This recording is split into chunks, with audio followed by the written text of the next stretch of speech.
Welcome back to the 8th traverse in my 204th exploration journey across the Sahyadri. Today we'll be looking at some 8 forts and small peaks around the Igatpuri Dubere region, which is north of the Kalsubai range and south of Nasik. As usual, you can find the HD quality videos on my YouTube channel there. Subscribe to get daily updates on the new webinar posted, as well as my blog ultrajourney.org. And a 10-minute preview gets posted on Instagram and Facebook. Okay, so here we see the region starting from the top near Igatpuri on the left side there. We first climb up to Balwantgad after finishing the Trimbak range yesterday, and then proceed to Tringalwadi, lesser known fort but a beauty, the beautifully cut out cave. Then we proceed to Kavna, overlooking a big lake there, and then further to the east we go to Mordan Fort. Sorry. From there we get down to Pata to Aundh, Dubera, and finally we proceed further south tomorrow to the Harishandraghat range. Voila, so the first one, Balwantgad, the main aim to build this fort was to keep an eye on the Tal Pass connecting Kasara and Igatpuri, and also the Javhar to Trimbakeshwar route. Balwantgad is located on a hill opposite the Tal Pass, which stands broken from the main mountain range. Here basically you don't find much, it's just a small diversion from the main highway. Climbing up there you can just find some couple of basic remains of walls of buildings, and also one poster of Chhatrapati Shivaji Maharaj. The fort of course is purposeful, having a clear overview of the surrounding region and Ghat section. Proceeding then a bit north, we go to Tringalwadi. It's just quite a drive, as Tringalwadi is located in a separate valley. It's located in the Igatpuri Taluka of Nasik district. It's located on the Asian trade route passing through Talgat. The fort is located near the village of Tringalwadi. The Tringalwadi irrigation dam, which is close to the village, was built in 1978. So you can see we climb up from the lake, get on top of a ridge, and then follow the ridge to the top of the fort. At the base of the hill we find the signboard here of the Archaeological Survey of India, which declares this as a protected document and makes it very clear that 100 meters from these places there cannot be any construction. We found some beautiful hand-carved rocks nearby the base.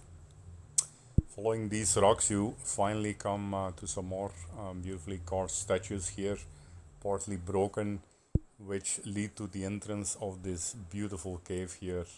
So this is like a pretty big cave inside, and the ceiling, the pillars, everything is beautifully cut out of the rock. Here you can see a view inside the cave with the pillars and pretty large volume inside here.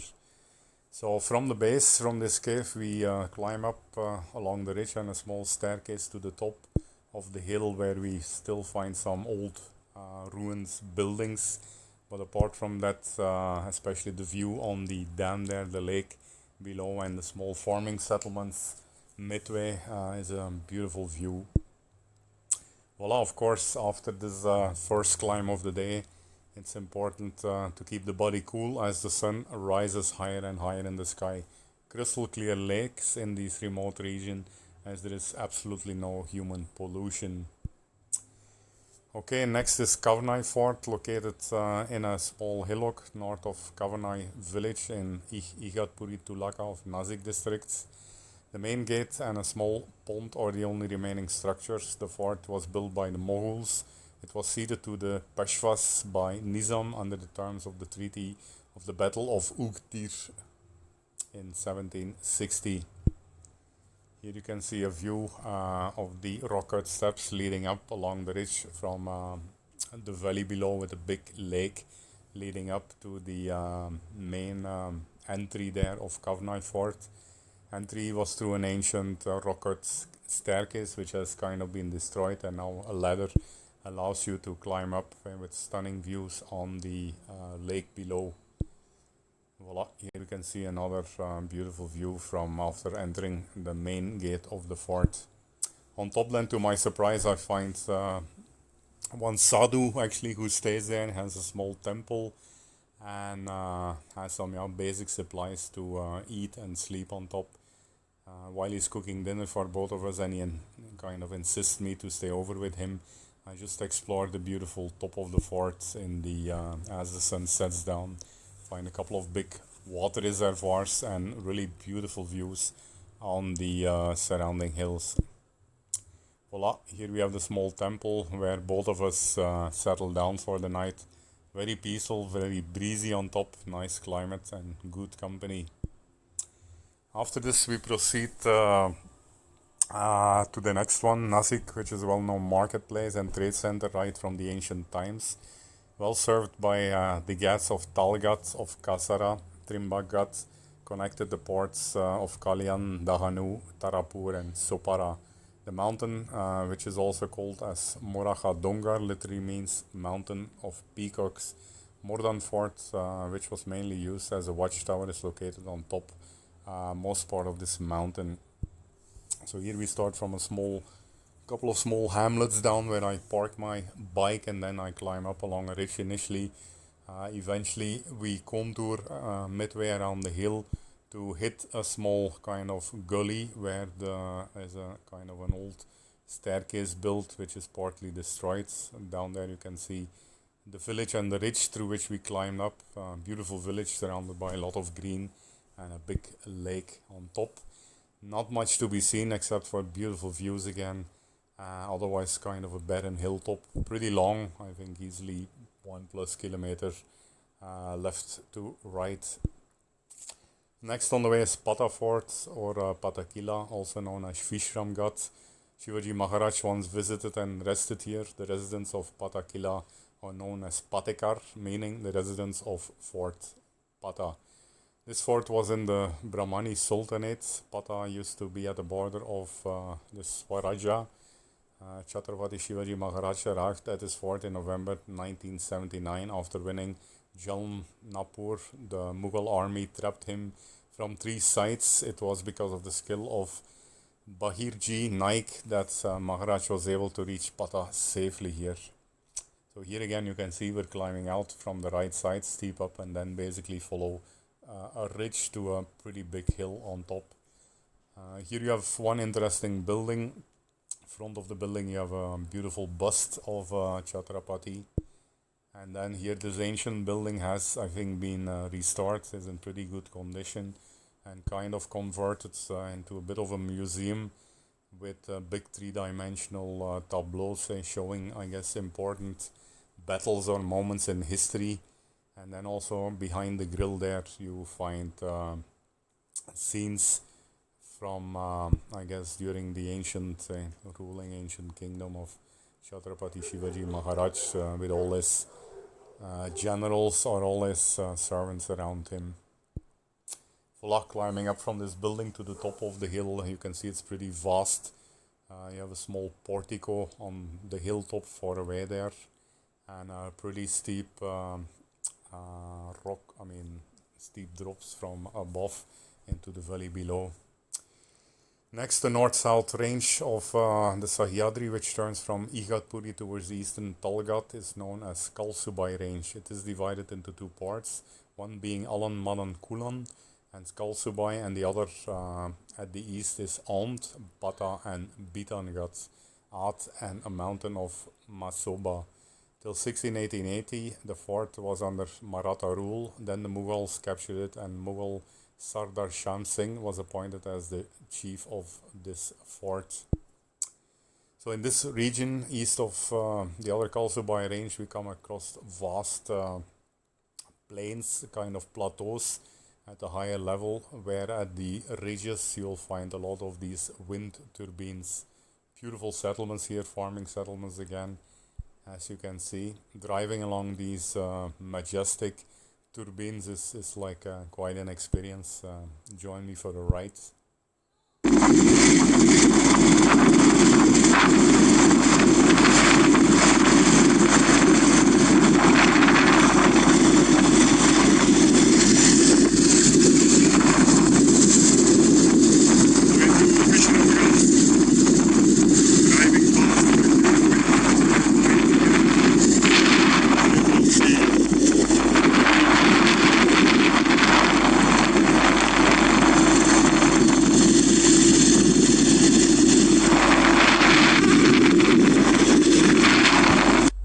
Huge turbines must have been quite an effort to uh, bring up these huge blades here with big lorries in these dirt tracks almost, which was specially built roads to put up all these turbines.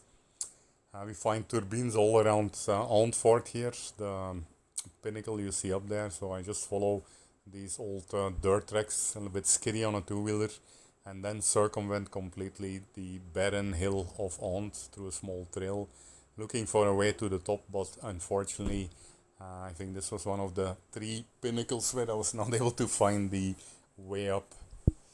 Okay, next on the list is Aardfort, which is very small and was mainly used as a watchtower to guard the province and trade routes between Sinnar and Igatpuri. Locals believe that this fort was built in the early 1st century. There is a Sarap sculpture inside a water tank on the fort. On the lower side of the eastern edge, there is a cave and a water tank. At present, many wind energy companies have installed their windmills in the adjoining areas. Voila, here we can see the little trail that climbs up from a very small settlement through a narrow trail on the ridge and then contours again through a usual gully where you can find rocket steps to the top of Aardfort. You can still see some kind of primitive walls there, what might have been buildings in the earlier days. Apart from this, actually not much on top of this hill again. Sinnar in the Nasik districts was the first capital of the Yadav dynasty. Dubera is located in Dubera village near Sinnar. The fort was near to the capital, so it could have been used as a watchtower. On one side of the Dubera is Sinnar, and on the other side there is Aad, Aundh and Pata forts. Dubera was the first birthplace of the first Bajiyaro Peshwa.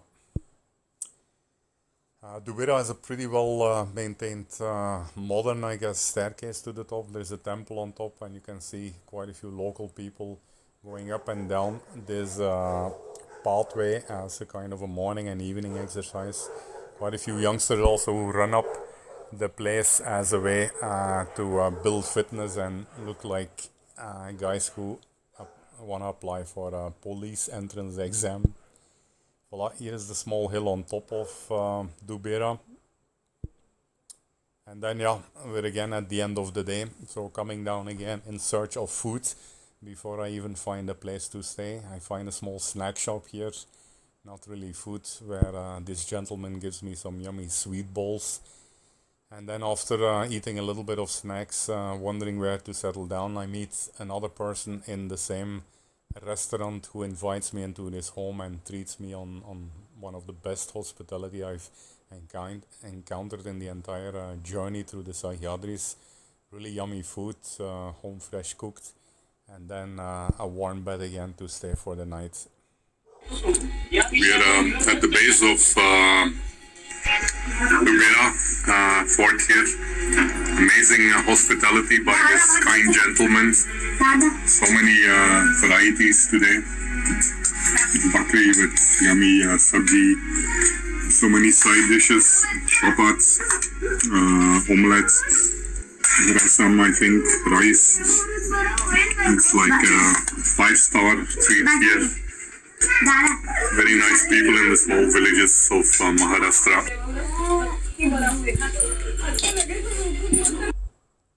Okay, and then settling down for the night, he offers me like a separate room, nice comfy bed and warm blankets, which is always a luxury instead of sleeping somewhere in the wild in my sweaty and smelly BV. Okay, so then next on the list is Sonwani village, is located in the Nasik district in Sinnar Tehsil. near Bagar Dam on the Sinar Akoli Road. Songhat and Parvatgad are located behind this village. You can complete both forts in a single day, or 6 to 8 forts in my case. There is the temple of Kandoba painted in white color. From the top of the fort we are able to see Aundh, Dubera, Songhat forts and Bagar Dam. Voila, here you can see on a pretty barren hill midway you still see some rock cut steps and some wall paintings towards the top of Songhat. You can see some carved out rocks on your way up, still in good condition. And then finally on top a small temple here with this idol inside. Looks like a little bit of a different type of race. Voila, and then climbing actually down and up to the twin hill of Parvatgad. There I actually don't find anything except for like a 6 feet rat snake, I think, who's quickly squid away, and a big lake on top, which still has a good amount of water here towards the end of December when all the grass is mostly barren already. So then after finishing all the forts in the Igatpuri Dubere range, I proceed towards the Harishandraghat Wildlife Sanctuary for the next 8 forts on my journey. On the way I come across beautiful crystal clear water rivers, so temptation overtakes me and we jump in. On the way back south to Kunjarghat, came across this crystal clear water stream. So refreshing after a 2-hour ride to my next target from Songhat down south now to the region around Harishandraghat. This place is really amazing. It's like a natural paradise. Climbing forts, running, biking, swimming, heavenly hospitality. This is the life.